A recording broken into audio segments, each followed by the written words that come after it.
O tema de hoje é o novo normal. Eu, particularmente, odeio a palavra normal e, sinceramente, o que é novo. Eu me chamo Marcel Filgueiras. E eu me chamo Marcos Fernandes. E esse é o seu podcast. Sinceramente, olha... Né, pra ti, o que seria esse tal desse novo normal? Você vai brigando, né? Não, é uma conversa de bar, né, querida? Mano, eu amo, bitch, I live com ela, olha. Bom, é o seguinte, gente. Eu tava conversando com o Marcos, né, sobre essa história toda de um novo normal. Um termo que surgiu lá em 2020, com essa loucura toda de pandemia. E o novo normal até então era a gente entrar naquele monte de lockdown, naquela loucura toda, e o medo e a falta de informação, e de repente a gente não usa mais máscara, de repente a gente já pode ir com de 4 no Uber. Isso ficou dúbio, mas enfim, faça como você preferir. Virou uma coisa assim avacalhada, né? Não, na verdade, voltamos a ser como era antes, se é que isso é possível. A grande pergunta em torno disso tudo é: o novo normal é o velho normal? Estamos de volta com isso? E antes que fiques louca, na verdade, esperando que a gente resolva a tua vida aqui dentro, não vai acontecer.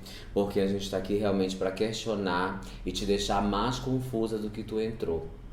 Então é contigo mesma, tá? A gente tá só debatendo. Eu separei algumas coisas aqui, então quando eu olhar pro lado, além de você apreciar eu olhando pro lado, é pra você saber que eu estou buscando informações dentro da linha do tempo que eu ela tá construí, colando, gente, pra que a verdade. gente Entendeu? fale. Ela tá simplesmente colando, entendeu? Então a primeira pergunta é essa. Me fala. Querida, vamos. O Vamos que eu novo, tô preparado o novo, pra ti, vem. O novo normal. Vem. É o velho normal? Querida, primeiro é o seguinte, o novo normal é uma nomenclatura, é um termo, né, que foi utilizado depois foi bem traçado durante a pandemia, tá? Mas na verdade ele traz uns questionamentos antigos, tá? Se a gente for analisar a história da humanidade, nós temos a humanidade como cíclica, né? Eu particularmente concordo com você, eu não gosto desse termo normal. O que é normal para a sociedade? Né? Normal é aquilo que tem a ver com o que é eticamente aceitável. Tá? Então, assim, a meu ver, deveriam ser alguns termos banidos, né? Certo, errado, normal, moral, enfim. E a gente deveria avaliar as coisas, né, com alguns ângulos diferentes. Por exemplo, a meu ver, eu vivo um novo normal. No teu posicionamento, você pode viver um velho normal. E aí entra o X da questão que você trouxe, né? O teu questionamento. Por que eu estou vivendo uma coisa do passado? Né? Porque na verdade são pontos de vista diferentes, tá?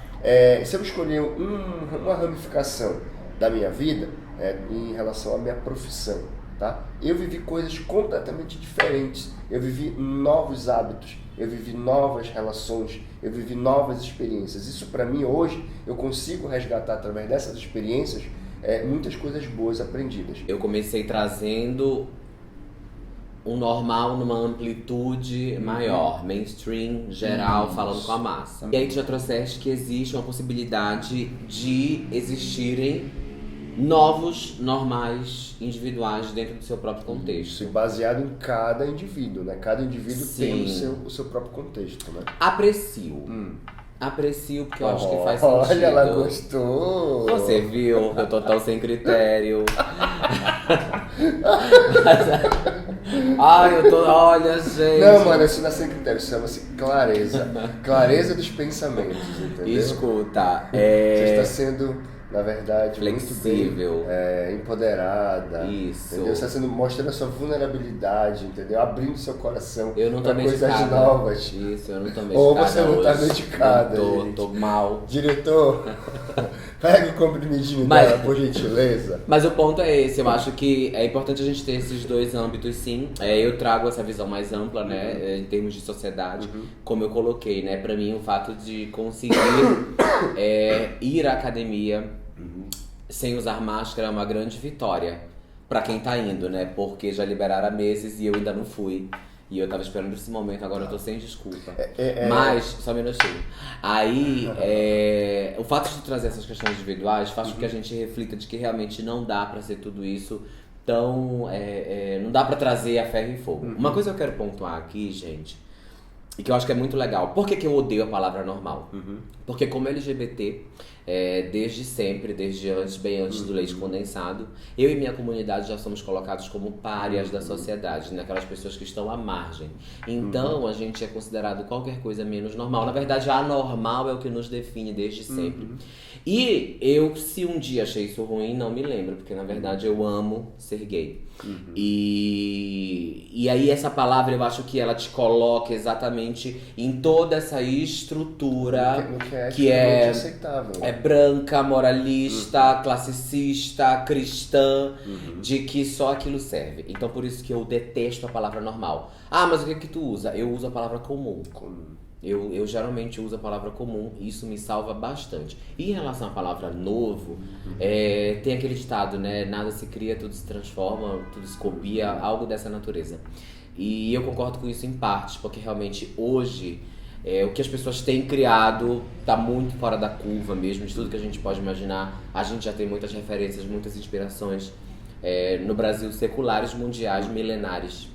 Então, é difícil você estabelecer o que é novo, mas o que eu quero que vocês entendam é que o ponto de partida desse tema é exatamente discutir a nossa vida agora. Assunto este que a gente já falou antes, porque a gente já discutiu num podcast passado, no programa passado, se melhoramos depois da pandemia. É importante trazer à tona. Por favor, editora, coloque o card, que eu nunca sei de que lado é. Deixa eu te falar uma coisa assim. Você trouxe um detalhe importante que eu acho que a gente tem que pontuar, é trazer essa questão do novo normal, eu traria como uma questão, associar a palavra mudança, né? Porque assim, a gente já traz no nosso DNA, a humanidade, essa questão da adaptabilidade, né? Nós somos seres adaptáveis em determinados momentos da nossa vida.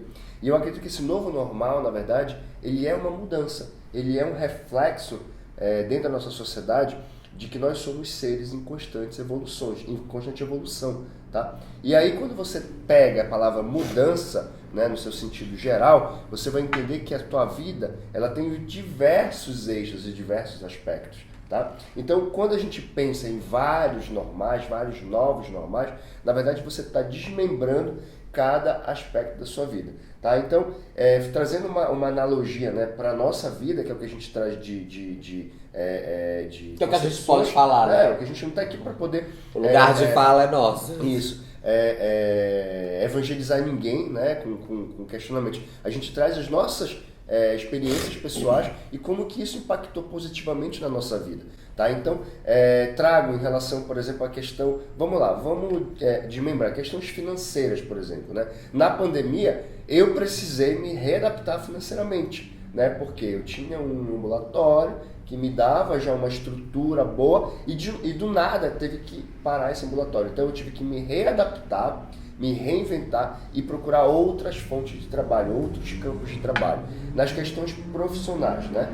Então eu precisei aprender a conviver com mais pessoas estressadas, mais pessoas tristes, mais pessoas emocionalmente adoecidas, né? E despreparadas. Então, essa mudança é uma mudança constante. Então, se a gente entender, trazendo para a seara agora mais prática, se a gente entender que esse novo normal, esses novos normais, eles são mudanças estruturais que podem trazer para a gente benefícios, a gente começa a ter mais clareza. Eu acho que a palavra que vem depois dessa mudança é palavra de clareza de poder, né? Como que a gente pode entender essa mudança como algo positivo para a gente e que possa dar direcionamento para diversos ramos da nossa vida, tá? Tu sabes que na minha pesquisa teve uma frase que me impactou bastante, que fala que normal é tudo aquilo que não ameaça nossa sobrevivência e nossa proteção. Perfeito. E eu achei isso digno de um tanto, porque assim, claro que é super básico, né? A gente tá falando ali do pré-sal da pirâmide de Maslow, entendeu? Tá, tipo, muito baixo. É o imprevisível, né? Tá muito, assim, tipo, basicão, mas a grande verdade é que faz muito sentido isso. E ao mesmo tempo que tu entendes que tu não quer ter a tua sobrevivência e a tua proteção ameaçada, Quando tu concilias isso com um sentimento de que o teu rumo pode mudar todo o tempo, toda hora, eu acho que isso te dá um equilíbrio. Porque, sinceramente, antigamente, na geração dos nossos pais é o quê? Faz concurso público, né? Porque tinha estabilidade. Isso, a famosa estabilidade, enfim, o FGTS, etc e tal, não sei o quê. Hoje em dia sabemos onde isso tudo foi parar. A gente não pode confiar na poupança de antigamente, porque não rende como tanto. O que é realmente estável, né? A estabilidade não existe, ao meu ver. Estabilidade não existe quando você... É claro que tu não precisa viver numa eterna montanha russa, entendeu? Esperando a sorte chegar na tua vida, não é isso, gente. Mas quando você entende que você não vai ter... Veja, quem é herdeiro precisa administrar aquele dinheiro para que ele continue rendendo. Senão a pessoa gasta, o dinheiro acaba e já era. Entendeu? Pessoas ricas não são ricas porque estão só respirando. São ricas porque de algum modo fazem aquilo render. Às vezes ilegal, às vezes legal, que fique claro. Mas ninguém está parado esperando uma estabilidade. Você só é estável uma vez na sua vida, quando você morre. Porque aí não tem mais volta, entendeu? Então a senhora fica lá estável. Fora isso, não tem mais nada. E aí, trazendo um pouquinho para a Seara, como é que a gente consegue isso? É tendo clareza. Né? Seara? Clareza, na verdade, a Seara tá patrocinando a gente. Ah, é verdade. É publi isso? Ela tá fazendo uma publi da Seara. Então, e trazendo isso para o nosso campo, né? Para o nosso lugar de fala, eu acho que a gente tendo clareza de tudo isso, né, de que nós somos seres em constante evolução, né, e que a gente vai passar por dificuldades, vai passar por mudanças, e que a gente vai precisar se readaptar, se reinventar em determinados momentos da nossa vida, isso faz com que a gente tenha uma convivência do que a gente tem ao redor. E aí a gente vai começar a se armar, né, a gente vai ver quais são os meus pontos fortes, para determinar, para poder ser importante naquela mudança da minha vida, né? E aí eu vou começar a entender esses pontos fortes e começar a entender esses pontos fortes. Acho que ela tá se dormindo. Não, mano, eu tô pensando aqui no que você tá falando. Então, e aí pegar o ponto forte e realmente determinar para aquele rumo da nossa vida e ser bem assertivo. Então, é que tu tá falando isso... E me veio aqui na cabeça, por isso que eu... Ela viajou, né? Por isso que eu peguei um trem, fui ali e voltei. Porque eu conheci tanta gente que não evoluiu. Eu conheci tanta gente que até mesmo involuiu. Que assim, eu fico pensando, cara, que legal isso tudo, se as pessoas realmente soubessem como colocar isso em prática. Porque... tem muita gente que não faz a menor ideia do que tá fazendo. Mas você sabe por quê? Só um minutinho. E aí a pessoa pega os problemas. Eu com alguns dos meus melhores amigos, toda vez que acontece alguma coisa, eu sempre falo, pode ser algum tipo de teste da vida pra te deixar mais forte. Trazer aquele olhar positivo, né?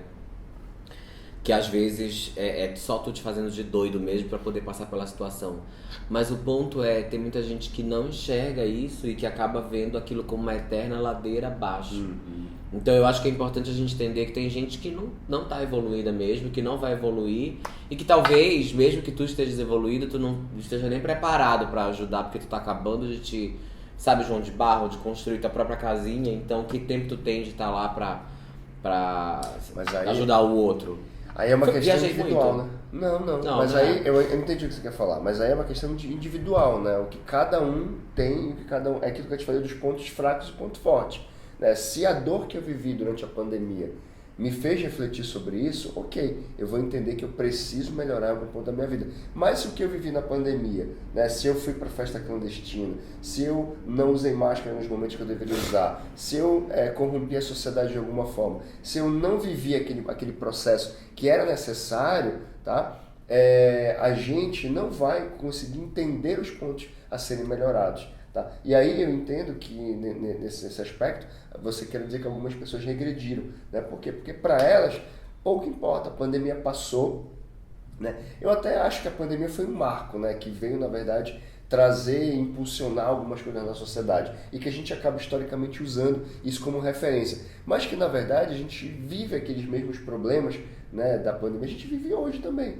Eu não vejo que tenha sido uma situação que tenha trazido um aprendizado muito grande para as pessoas. Por quê? Porque hoje a gente vive num processo de regressão, né? A gente não tem mais aquele medo que nós tínhamos antes, no início da pandemia, né? E também isso tem muito a ver com a questão da mudança. Muitas pessoas acabam mudando por medo, né? Por uma necessidade. E quando aquele agravo ele passa, quando aquele medo passa, você acaba deixando de lado, né, o seu processo de mudança. E a questão da evolução ela é muito individual, né? Eu acho que nós vivemos numa era, agora que é uma era de muitas informações, tá? Então é uma era que depende muito do que você quer fazer com essas informações que você está aprendendo, né? Então eu posso muito bem ter uma expansão da minha consciência, mas ir para um outro lado, um lado mais negacionista, né? Ou seja, eu peguei informações, mas eu vou para um lado negacionista. Ou eu posso seguir para outro lado, né? O lado mais com uma representatividade social, com uma responsabilidade individual e responsabilidade emocional sobre outras pessoas,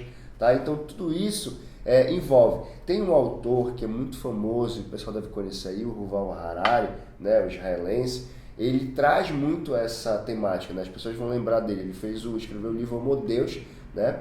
O Homo Sapiens, né? Então ele conta um pouquinho da história antes, né, da humanidade, conta um pouquinho no Homo Deus depois, né, como que ele vê a humanidade daqui a um tempo.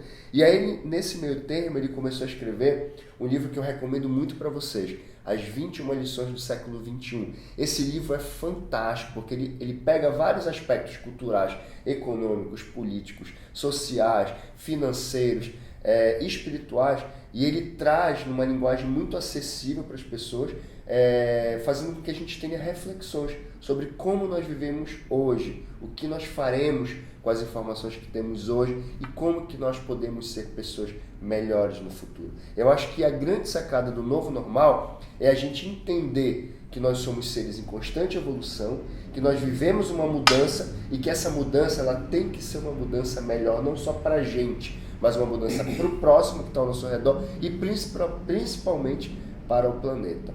Tá? Não viajei, né, querida? Não. World Peace. A Miss. Que lado. Não, mas tá certo. Eu concordo contigo nesse ponto. Eu tava escrevendo, né, pensando sobre esse roteiro, sobre esse tema. Como tu gostou desse tema, né, amigo? Eu achei legal esse tema. Eu também, eu acho que é importante a gente debater. Porque assim, a gente quebra barreiras, né? Pegando uma parte prática, o que a gente tem de mudanças hoje? A gente, digamos, pegamos hábitos de higiene melhores, por exemplo, assim, você hoje realmente sabe que um álcool de 70% tem mais efeito que um de 46%? Então, em casa, por exemplo, a gente virou sommelier de álcool gel, né? Não, eu julgo. Eu sou sommelier, não, eu julgo. Chegar no ambiente, colocar aquele álcool na mão e virar aquele slime. Esse daqui não tá bom, né? Eu falo, gente. Esse daqui tá melecado, vamos né? embora. A única coisa melecada que tu gosta que é, querida? Fica na tua cura da sua vida, tá bom? Quieta. Que se eu abrir minha boca, querida, deixa eu te perguntar. O YouTube derruba esse vídeo. Pois bem. Nosso diretor, olha aqui, ó. E aí, a busca por informações, eu acho que a gente fez muito isso durante todo esse período pandêmico. Mesmo as pessoas que continuaram sua vida ali, trabalhando, etc., a gente precisou buscar informações para saber o que estava acontecendo. Então foi algo que a gente teve que passar por cima de qualquer tipo de hábito. Até quem não via jornal nem tem nada. Tem até aquela síndrome, pra poder né? entender. FOMO, né? FOMO, né? Fear of Missing Out. É o medo de perder. Tava falando hoje ali com a minha diretora querida, que eu sofro disso. Sério. É aquela coisa que você tem necessidade de aprender, você perdeu uma informação e você vai, fica aquela loucura. Mas isso é muito pessoal, viu, Marcelo? Eu sei, tá no meu mapa numerológico. Isso é muito pessoal, tá? Nem todo mundo tem esse acesso, né? A gente nunca esteve tanto num momento de muitas informações, né? De muitas informações boas e muitas informações ruins. E deturpadas. Né? E deturpadas, o que é Exato. pior. Né? Hoje em dia, com essa história do YouTube, né? Qualquer pessoa pega um vídeo, ela cria lá um texto de copyright, né? Que é um texto de venda, um texto fantástico, e ela acaba entrando na tua mente, né? Ela invade o teu espaço e ela te convence de que aquilo é verdadeiro. É. E a gente sabe que tem que ter muito cuidado com isso, tá? Também você tem que ser muito fraca das ideias pra sair acreditando em todo mundo que Marcelo, tá no YouTube, né? Então, e aí uma coisa que eu queria Quer falar alguma trazer... coisa? Eu tenho uma pergunta. Pode falar. Quero que vocês falem sobre isso. Vocês acham que a gente vive numa guerra de narrativas? Sim, Que perfeito. o novo normal é uma guerra de narrativas? Arrasou. Eu Felipe. acho Arrasou. que é uma guerra de Gag. cópias de narrativas. É, e é Porque o que isso. acontece? Pessoas que são formadoras de opiniões sérias, né, com alguma credibilidade, e pessoas que têm o poder de formar opiniões de um jeito fake, essas pessoas são os dois viés que criam narrativas no mundo hoje. E aí vai de você ver quem que você vai seguir. O que eu vejo muito é que as pessoas têm muita preguiça, essa é a palavra, de pensar, de criar. Porque para você ter uma ideia sobre qualquer coisa, para você ter um plano, você ter um argumento, você precisa de referência, você precisa entender o contexto, qual o background daquilo. E aí dá trabalho, gente. Dá trabalho se informar. Porque você tem que ir lá, você tem que saber que é sério, você tem... Então, assim, você acaba copiando. Então, existe uma guerra de cópias de narrativas. E aí vira um enorme boi na linha. Porque tu diz, quando eu vou passar pra fulano, eu já mudei um pouco. Porque eu quero ter minha opinião, né? Assim, eu quero dar algum valor meu, dizer que tem algum crédito. Então, eu mudo um pouco aquilo, só que eu acabo mudando aquele sentido. Sabe efeito borboleta? Telefone sem Eu bato fio. a asinha aqui... e crio aquele enorme tornado. Então eu vejo dessa forma. Eu não consigo ver, se tu parar pra pensar e for ver mesmo quem tá falando das coisas sobre determinadas pautas, você pode até ter vários desdobramentos, mas o cerne é um só. Entende? Eu vejo dessa forma. Respondi sua pergunta. Sim, é porque eu acho que as pessoas acreditam no que elas querem. Exatamente. E aí eu trago mais uma coisa que é muito importante. Quando a gente fala sobre inteligência emocional, trazendo um pouquinho para isso, por que a gente fala? Isso é empatia, né? A questão da narrativa tem muito da empatia, né? De você entender Identificação. e de você se identificar com aquilo. Por isso que eu sempre bato, né? Que a empatia, a raiz da empatia, ela tá nas nossas crenças e valores. Tem muitas coisas que eu só vou ser empático, né? Entenda bem, eu só vou ser empático se eu me conectar com aquilo, se eu tiver uma crença ou um valor. E aí traz um pouco dessa narrativa. Hoje em dia, qualquer pessoa vem, coloca no seu lugar de fala e traz uma ideia e deturpa tudo aquilo, então traz uma outra fala, e aí você acaba trazendo o que aquela pessoa reflete, né? O que aquela pessoa é de cultura, o que aquela pessoa é de integridade, do que ela trouxe de bagagem, de formação ancestral. E aí, amigo, é assim, muitas pessoas se sobressaem, né, e se prevalecem da sua oratória, né, e acabam tentando ludibriar algumas outras pessoas, trazendo informações que a gente sabe aí que ficou bem famosa. Nunca a gente ficou tão em voga a palavra fake news, né, justamente por conta disso, por essas narrativas. Você não tem a obrigação de todo o tempo dominar toda a narrativa que você queira ter. É importante falar isso porque às vezes a pessoa se vê, mas eu vou ter que realmente pensar em tudo, processar em tudo. Não, você vê uma narrativa que de repente você tem afinidade, caso você não queira desenvolver algo em cima daquilo. E aí você pega e linka aquilo com as suas vivências, experiências, referências e pode desenvolver uma aba a mais. Então eu acho que isso é legal pontuar, porque pensar dá trabalho, gente. Sim. Pensar dá muito trabalho, entendeu? A gente não tem como fugir disso. Mas, uma outra coisa que eu achei que mudou muito, voltando pro que a gente estava falando antes, além da higiene, além da busca por informações, é uma questão de consciência de classe. Consciência de classe. Em que sentido? Não estou aqui pagando de louca, achando que as pessoas agora estão super conscientes. O ponto é, na pandemia, muitas pessoas tiveram esse contato consigo mesmas, né? Por causa desse lockdown, essa condução coercitiva ao isolamento, essa coisa de você se ver sozinho. Então as pessoas passaram mais tempos ou online, ou com elas, e aí conseguiram se descobrir e descobrir seus grupos, suas comunidades, suas causas. E eu acho que isso fortaleceu. Eu noto, né, como alguém que pesquisa, como alguém que olha, que procura ver um pouco de tudo, eu noto que existe um fortalecimento de pautas como o feminismo, pauta preta, a própria pauta LGBT, a pauta trans dentro da pauta LGBT, a pauta trans preta dentro da pauta LGBTQIAP+. Então, assim, eu vejo que esses desdobramentos ganharam alguma força.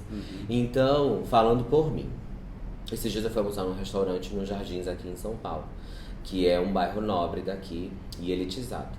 E eu fiquei feliz por ter percebido isso e triste por ter percebido isso. Mas eu notei que o restaurante era massivamente composto por clientes e funcionários brancos. Não tinham pessoas pretas. Fala logo qual é o restaurante. Não, a maioria, falando dos Jardins, a maioria, né? Então, assim, o fato de eu ter tido esse olhar, que era algo que eu não posso dizer que eu era alheio, porque não era, mas assim, de chegar a isso me impactar, isso fez com que realmente eu tivesse isso despertado em mim. Mas isso quer dizer que tinha mais clientes negros do que atendentes? Não tinham pessoas pretas no local. Nem Nem atendente e nem... Isso te incomodou? Isso. Assim, tipo, eu olhei e... não foi confortável. Porque parece que é uma coisa que... Mas seria confortável se os garçons fossem negros? É isso que eu queria entender. Não. O ponto a gente fala de ocupar espaços. Então, nesse ponto, eu parto do ponto da diversidade. Poderiam ter pessoas pretas atendendo e sendo clientes. Entendi. Entendeu? E vice-versa. É claro que isso é uma coisa que eu já conversei com lideranças pretas e é algo que realmente luta-se para tal. Entretanto, a gente sabe que não é algo pro amanhã, entendeu? Para daqui a 2 anos, 3 anos. Entendi, mas luta-se para tal, para que isso chegue a algum lugar. O ponto gente, o fato de eu, que sou uma pessoa branca, ter percebido isso, faz com que eu traga isso para as minhas rodas, que muitas são de pessoas brancas, e desperte isso também nelas. Essa consciência, né? Entendeu? Você vai ampliando, reverberando, ventilando esse tipo de consciência. Entendeu? O ponto aqui é esse. Foi engraçada a pergunta que tu fizeste, né? Se isso me incomodou. E assim, eu falei assim, será que eu posso ser razoável? Porque na verdade não posso, porque me incomodou. Entendeu? E o que eu posso fazer pra isso dentro do meu lugar, do lugar que eu ocupo na sociedade? Reverberar esse tipo de informação para que isso chegue a novos lugares. Isso eu achei sensacional. Isso é o maior exemplo de mudança, né? De mudança de concepção. O que a gente teoricamente traz como um exemplo de novo normal, né? Porque assim, eu não consigo mais enxergar hoje uma sociedade que não tenha trazido essa concepção, né, da segregação das minorias em um ambiente como esse, né? Por exemplo, eu também me sentiria muito incomodado de chegar realmente no restaurante, porque para mim é normal, né? Eu não gosto dessa palavra, mas enfim, é normal hoje, é comum, né? Perfeito, valeu, é isso daí. É comum você ter todas as diversidades sendo trazidas, né, para nossa realidade. Então é comum você chegar num restaurante e você ter o atendente trans, o atendente preto, o atendente de toda a diversidade. E aí quando você chega no restaurante, em plena data de hoje, no século que a gente vive, com todas essas informações, com todas essas mudanças estruturais que a gente teve na sociedade, e você não vê isso parece que é um retrocesso, né? Então, eu acho que aí traz o que você vem, né? Eu acho complementar que a mudança, ela vem também da gente. Porque se você percebe isso, se você traz para o teu grupo, nós percebemos isso e a gente traz para as pessoas aqui essa importância, a importância de manter, né? De não regredir, mas de você manter e ampliar mais essas visões relacionadas a esse novo normal. E, gente, vai dar medo. Vai dar medo, mas não precisa dar merda. Então, assim, deu medo, vai com medo mesmo, sinceramente. Porque a gente tá acostumado, né, a ter aquilo, tudo ali certinho, bonitinho. A gente gosta quando as coisas, de um certo modo, trazem conforto. Mas, assim, não dá pra ser assim o tempo todo. Então, mesmo que dê medo, mesmo que dê, assim, tipo, uma certa excitação, alguma coisa do tipo, vai e segue, porque não tem pra onde a gente ir. Existe sim um novo normal comum, mas o novo e o normal da tua vida são definidos por ti, a partir de quem tu és. Pelos campos, né? Outra coisa que eu acho importante falar. Quer falar mais ainda? Quero. Sabes que a gente tem que acabar, né? Não, eu sei, mas eu acho relevante, então é manda muito ver. importante. Então vai lá. Uma das habilidades de inteligência emocional que a gente pode colocar em prática nessa adaptação é a adaptabilidade, né? É você ter a capacidade de olhar para as coisas, né, e se adaptar a elas, né? Se adaptando de diversas formas, né? Tanto positivamente, negativamente, mas você se incomodar com tudo aquilo, né? E não aceitar aquilo que é imposto, aquilo que é colocado para você, mas você olhar para aquilo, entender e se readaptar em todo o processo. Tá? Isso. Acho muito interessante isso. Ótimo. Se você gostou desse vídeo, não se esqueça de curtir. Também compartilhe com as pessoas que você acredita que podem se dar muito bem com esse tipo de informação. E sigam a gente em todas as redes sociais, que são @eimana, sinceramente, olha. E é isso, né? Um beijo e até a próxima. Até a próxima, gente. Não, mas se eu tem achar uma tudo, foto tem tudo. do livro, eu vou dar uma Aqui eu foto. tenho tudo aqui do Ruval Harari, tem tudo aqui. Ela falou Ruval, né, mano? É Ruval, mas é Ruval. Parece o nome de cantor de brega lá de Belém. Ruval Harari. Ruval Harari! Nos teclados. A potência do brega. Então... Sinceramente, olha...